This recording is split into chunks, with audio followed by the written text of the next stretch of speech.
Zastavить, zastavlять. Mecbur etmek. Mecbur etmek. Zastavil şəxs kişi cinsində məcbur etdi. Zastavila xanım məcbur etdi. Zastavili məcbur etdilər. Cəmdə bir neçə nəfər. Zastavлял məcbur edirdi. Zastavляла xanım məcbur edirdi. Zastavляли məcbur edirdilər. Məcbur edirdik. Zачем ты сюда пришел? Sən niyə bura gəldin? Меня заставил папа. Məni atam məcbur etdi. Burada kim, кто, papa. Olduğu kimi qalacaq isim. Папа, мама, брат, сестра, дядя. Меня заставил папа, меня заставила мама, меня заставил дедушка, меня заставила бабушка. Весайр. Я не заставляла тебя идти работать. İtti работать, gedib işləməyə. Və burada baxın 3 feil var. Birinci feil şəxsdədir. İkinci və üçüncü feil əlbəttə ki infinitivdə, dəyişilməz formada olacaq. Bəli dostlar. Burada baxın təkcə infinitivdə olan feillər asla bitmir. İ ilə də bitə bilər və itti feili məhz dəyişilməz formadadır burada. İtti, getmək. Gedib işləməyə. Baxın, gedib işləməyə biz özümüz Azərbaycan dilində deyəndə orada şəxs bilinmir və eynicə rus dilində. Gedib işləməyə. Mən səni gedib işləməyə məcbur etmirdim. Не заставляла. Etmirdim. Ты сам пошел. Sən özün getdin. Ты сам пошел. Bu cür demək olar. Представить. Представлять. Təsəvvür etmək. Burada mən niyə bu cür yazdım? Etmək. Təsəvvür etmək. Представил şəxs kişi cinsində təsəvvür etdi. Представила xanım təsəvvür etdi. Представил təsəvvür etdilər, təsəvvür etdik. Представлял təsəvvür edirdi. Şəxs kişi cinsində представляла xanım təsəvvür edirdi. Представляли təsəvvür edirdik, təsəvvür edirdilər. Представил burada vurğu aya düşür. Я уже представил, как лежу на песке у моря. Mən artıq təsəvvür etdim. Necə dəniz kənarında, qumun üstündə uzanmışam. Baxın, başqa cürdə tərcümə etmək olar. Deməli, birinci biz arxadan tərcümə edə bilərik. Nəyə görə əslində arxadan olmalıydı? Çünki əgər diqqət etdinizsə, iki fikir var və iki fikri, baxın, belə deyək ki, iki cümlə var burada. Və iki cümləni kak sözü bölür. Görürsünüz, əgər kak olmasaydı, əlbəttə ki, biz başdan tərcümə edəcəkdik. Amma kak olduğuna görə biz arxadan tərcümə etməliyik əslində. Daha dəqiq, daha düzgün bu cür olacaq. Deməli, dəniz kənarında, u morya dəniz kənarında deməkdir. Sadəcə dənizə yaxın olarsa, u morya olacaq. Amma dənizdən biraz uzaq olarsa, okolo morya deyəcəyik. Burada əlbəttə ki, biz dənizə daha yaxın uzanırıq. Buna görə də u morya olacaq. Dəniz kənarında, qumun üstündə uzandığımı, burada artıq bunu tərcümə etmirik. Uzandığımı mən artıq təsəvvür etdim. Bu cür tərcümə edəcəyik. Uzandığımı, burada artıq orada mı, kak əvəzidir. Deməli, dəniz kənarında, qumun üstündə uzandığımı mən artıq təsəvvür etdim. Возникнуть, возникать, baş vermək. Başqa cürdə biz baş vermək sözünü tərcümə edə bilərik. Случиться. Случиться. Случиться, случаться-dır, baş vermək deməkdir. Yəni sizə yazım. Случиться və случаться. Случаться. Bu da baş vermək deməkdir. Sadəcə, baxın, əgər nəsə doğrudan da belə bir hadisə baş veribsə, onda случиться, случаться feillərindən biz istifadə edəcəyik. Amma əgər problem baş veribsə, nəsə xırda bir şeydirsə, bu zaman возникнуть, возникать. Daha çox problem sözü ilə istifadə olunur bu feil. Возник baş verdi. Возникла nəsə qadın cinsində baş verdi. Возникли baş verdilər. Возникал hər dəfə baş verirdi. Возникала qadın cinsində baş verdi. Возникали baş verirdilər. У них возникла проблема. Görürsünüz, onlarda problem baş verdi. Burada ardını da demək olar. Hansı sahədə və nəyəsə görə, Bu da demək olar burada ardını. Mən qısa yazdım ki, siz fərqi hiss edəsiniz. Deməli, случится, hansısa bir hadisə baş veribsə, problem baş veribsə, onda olacaq возникнуть, возникать. Совершить, совершать, törətmək. Совершил, şəxs kişi cinsində törətdi. Совершила, xanım törətdi. Совершили, törətdilər. Совершал, törədirdi bir neçə dəfə. Совершала, qadın cinsində şəxs törədirdi bir neçə dəfə. Совершали, törədirdilər, törədirdik. Он совершил тяжкое преступление. O ağır cinayət törətdi. Burada тяжкое sözü sizin üçün yeni bir sözdür. Çünki siz bilirsiniz ki, ağır, тяжелое deməkdir. Amma əgər isim, əşya öz çəkisini bildirirsə, o zaman ağır, тяжелое kimi biz tərcümə edə bilərik. Amma burada prestупление cinayət deməkdir və əlbəttə ki, tərəziyə qoymaq olmur, çəkisini bildirmək olmur. Buna görə də məhz bu sözlə ağır, тяжкое kimi tərcümə olunacaq. Və başqa bir sözlə demək olar, страшное преступление, dəhşətli cinayət. Amma əgər ağır cinayət demək istəsəz, тяжелое qətiyyən demək olmaz, məhz тяжкое deyəcəksiniz. Тяжкое. Burada vurğu yaya düşür və buradakı k-dan sonra o a kimi tələffüz olunacaq. Тяжкое. Тяжкое. O qədər də eşidilmir. Burada bir fasilə olur. Тяжкое. K-y elə bil ki, belə eşidiləcək. Тяжкое. K-y. K-y. A da desəz burada səhv olmaz. Тяжкое. Тяжкое. Он каждый день совершает namaz. Burada belə bir məqam var. Yadınızda saxlayın dostlar. Əgər kimsə namaz qılırsa, biz deyirik namaz qılır. Amma qılır sözü rus dilində yoxdur. Bunun əvəzinə məhz совершает filindən istifadə etmək olar. Daha dəqiq, məhz совершает namaz, namaz qılır kimi tərcümə olunacaq. Deməli, bu cür. Gəlin sizə burada Azərbaycan dilində də yazım. Deməli, namaz qılır, olacaq, məhz совершает namaz. Bəli dostlar, bunu yadınızda saxlayın. O hər gün namaz qılır.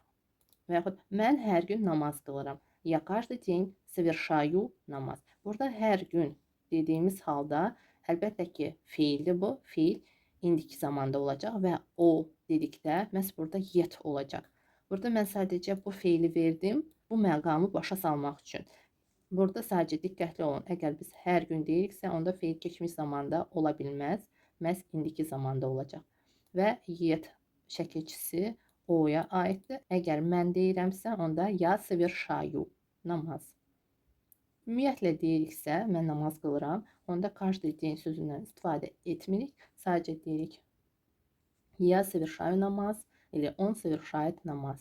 Sadəcə biz burada deyirik каждый день. Hər gün. Завершить, завершать, bitirmək. Bir də var закончить, заканчивать, bitirmək. Əgər hansısa bir işi bitirirsinizsə, onda закончить, завершить feilindən də istifadə etmək olar. Hər ikisindən istifadə etmək olar. Bunlar sadəcə sinonimlərdir. Завершил, bitirdi, şəxs kişi cinsində завершила или закончила, xanım bitirdi, завершили, закончили, bitirdilər. Заканчивал, bitirirdi, заканчивала, xanım bitirirdi, заканчивали, bitirirdilər. Я завершил или закончил свои дела и поехал домой. Mən işlərimi bitirdim, закончил, завершил və evə getdim. Getdim nəqliyyatla, поехал. Baxın, burada biz tərcümə edirik işlərimi. Görürsünüz, bir sözlə tərcümə etmək olar bu iki sözü. Свои dela, burada idi, sadəcə vurğu düşür. Qısa ih deyil burada, idi. Свои, sadəcə mən bu vurğunu qoydum. Nəyə görə? Çünki burada vudan sonra o, a kimi tələffüz olmalıdır. Vurğu buna düşmür. Ya завершил dela demək olar. Mən işləri bitirdim. Amma işlərimi bitirdim dediyimiz halda olacaq свои dela. Mən işlərimi bitirdim və evə getdim. Nəqliyyatla, поехал. Приготовить, готовить, hazırlamaq. Burada məhz yeməyi hazırlamaq. Приготовил, hazırladı şəxs kişi cinsində. Приготовила, hazırladı xanım. Приготовили, hazırladılar. Готовил, hazırlayırdı. Готовила, xanım hazırlayırdı. Готовили, hazırlayırdılar. Mən niyə burada dəqiqləşdirdim? Məhz yemək. Çünki hazırlamaq dedikdə başqa bir fiildən də biz istifadə edə bilərik rus dilində. Amma burada artıq yeməklə bağlı olmayacaq. Məhz sənədlərlə bağlı olacaq. Deməli, приготовил dedikdə yemək hazırlayırıq. Подготовить, görürsünüz, подготовил dedikdə məhz подготовить, подготавливать, burada davam edici forma tam fərqlidir, görürsünüz. Bu zaman məhz sənədləri hazırlamaq deyirik. Deməli, sənədlə bağlıdırsa olacaq подготовить, подготавливать. Amma yemək hazırlamaq olacaq приготовить, готовить. Bitmiş formalar, baxın, çox oxşardır. Sadəcə səhv etməyin. Burada pridir, burada amma pod. Подготовил, hazırladı, şəxs kişi cinsində sənədləri. Подготовила, xanım hazırladı, подготовили, hazırladılar. Və bu fiil daha çox bitmiş formada istifadə olunur. Davam edici formada demək olar ki, istifadə olunmur.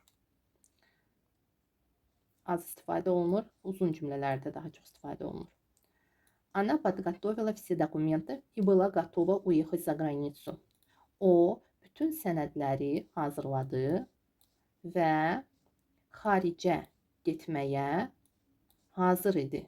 Была готова, hazır idi. Xaricə, за границу. За границу. Xaricə. Biz xaricə dedikdə olacaq za границу. Buradan isim də düzəltmək olar. Qranica sərhəd deməkdir. Sərhəd.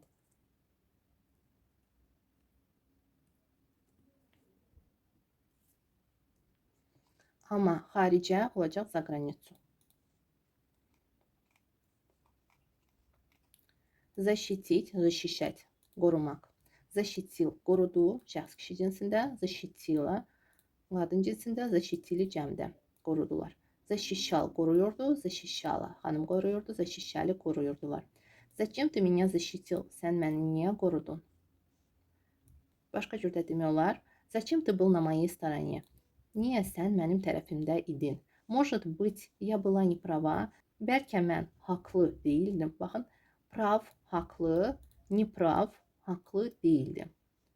Haqlı olmayan zaman olacaq не прав. Ты не прав, sən haqlı değilsən.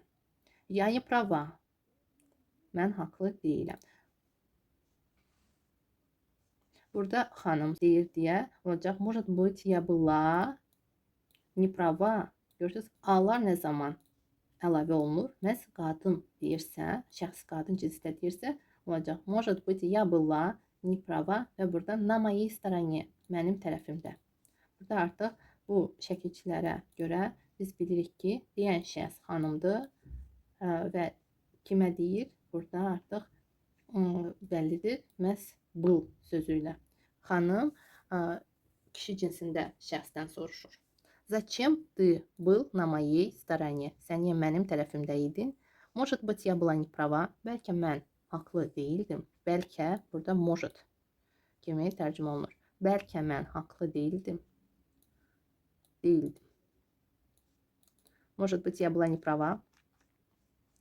Описать, описывать, təsvir etmək. Описал, şəxs kişi cinsində təsvir etdi. Описала, xanım təsvir etdi. Описали, təsvir etdilər. Описывал, təsvir edirdi. Описывала, xanım təsvir edirdi. Описывали, təsvir edirdilər.